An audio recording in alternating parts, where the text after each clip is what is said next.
Auto expo में हुई कई बड़ी और छोटी गाड़ियां लॉन्च, जिसका फोकस था ग्रीन एनर्जी पर। कल से आम जनता के लिए खुलेगा ऑटो एक्सपो। सड़क परिवहन मंत्री नितिन गडकरी ने कहा कि इलेक्ट्रिक और हाइब्रिड व्हीकल पर जोर दे कंपनियां।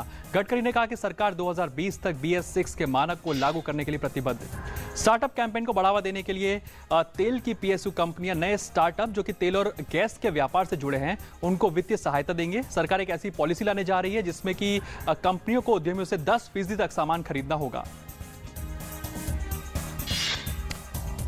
और वैश्विक मोर्चे में तेजी के चलते शेयर बाजार में देखी गई तेजी। सेंसेक्स 115 अंकों की बढ़त के साथ में 24,338 पर हुआ बंद। वहीं निफ्टी भी 42 अंक चढ़कर 7,400 के स्तर को कर गया पार।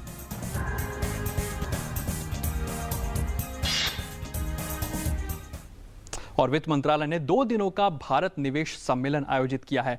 इसकी शुरुआत करते हुए वित्त मंत्री अरुण जेटली ने कहा है कि देश की अर्थव्यवस्था सही दिशा में सही तरीके से आगे बढ़ रही है। और वित्त मंत्री ने यह भी कहा कि सरकार अर्थव्यवस्था में मौजूदा विकास से ही संतुष्ट नहीं है, क्योंकि भारत की क्षमता इससे ज्यादा विकास दर हासिल करने की है। बुनियादी ढांचे के क्षेत्र में और ज्यादा निवेश आकर्षित करने के मकसद से वित्त मंत्रालय 2 दिनों का भारत निवेश सम्मेलन आयोजित कर रहा है। इसकी शुरुआत करते हुए वित्त मंत्री अरुण जेटली ने कहा कि देश की अर्थव्यवस्था सही दिशा में तरक्की कर रही है। वित्त मंत्री ने कहा कि सुधार निरंतर प्रक्रिया है और इसमें कोई फुल स्टॉप नहीं होता, क्योंकि समय के साथ नई चुनौतियां आती हैं और ये प्रक्रिया बराबर चलती रहती है। राज्यसभा में अटके GST विधेयक को लेकर अरुण जेटली ने उम्मीद जताई कि विपक्षी दल बात समझेंगे और वस्तु एवं सेवा कर कानून जल्द ही एक हकीकत बनेगा। करीब 40,000 करोड़ रुपए की शुरुआती पूंजी से स्थापित किए जा रहे national investment and infrastructure fund के लोगो को भी वित्त मंत्री ने जारी किया।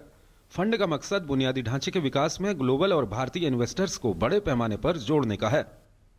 They can make investment into the fund, they can make investment into specific projects which this fund is going to support. And as far as areas of infrastructure investment is concerned, virtually sky is the limit.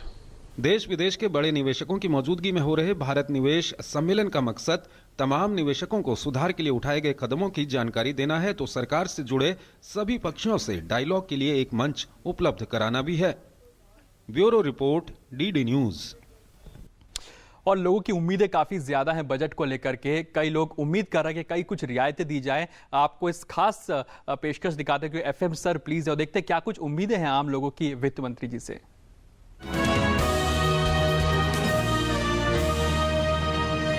हमारे वित्त मंत्री आदरणीय जेटली साहब से हमारा ये अनुरोध है कि इस बजट में हमारी जो दवाओं के ऊपर टैक्स है, इस बहुत सालों से हमारी एसोसिएशन की डिमांड है कि उस टैक्स को टैक्स फ्री किया जाए।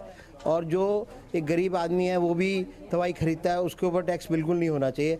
जैसे कि सोने के ऊपर 1% टैक्स है, तो इस तरह हमारी दवाइयों पे भी 1% टैक्स कर दिया जाए।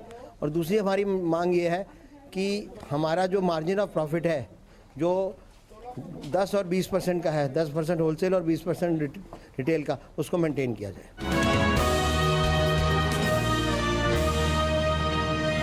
देखिए, बीइंग ए केमिस्ट और एक आम नागरिक के नाते हम तो यही चाहेंगे कि दवाइयाँ और सस्ती हों और अफोर्डेबल हों, और कुछ दवाइयाँ जो लाइफ सेविंग ड्रग जो मार्केट में अवेलेबल नहीं है due to drug control price की वजह से, DPCO की वजह से, वो दवाइयाँ अवेलेबल हों।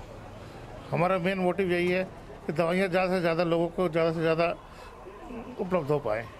और दूसरा इशू है कि GST वाला टैक्सेशन जो एज ए व्यापारी की तरीके से सोचते हैं, तो हम चाहते हैं कि GST होना चाहिए जो हमारी डिफरेंट लेवल पर टैक्स के लिए इन्वॉल्वेशन है वो सिंगल पॉइंट पर हो।